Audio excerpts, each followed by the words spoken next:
Es una costumbre anglosajona y viene de la gente de aquí, Reino Unido y todo eso, y de los emigrantes que se fueron a Estados Unidos. Ahí se ha arraigado un grupo muy fuerte y aquí pues cada vez la gente lo celebra más.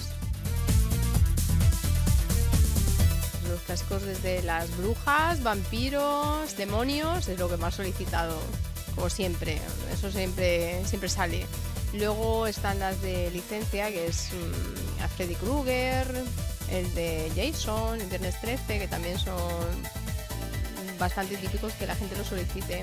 Siempre hay cosas innovadoras, diferentes, con un poco de imaginación, mucho maquillaje, mucha sangre también y no hay ningún problema. Todo vale.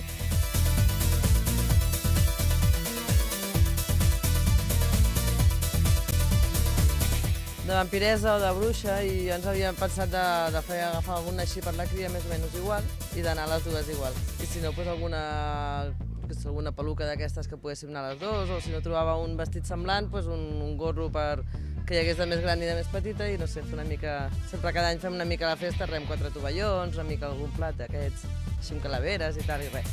Mira, és un sopar normal i corrent, però amb la decoració fem una mica especial. Decoración para Halloween. Y pues disfraces, bueno, pero sobre todo decoración. Decoración y cosas pues para llevar puestas, una peluca, lo que sea. Va a dar miedo.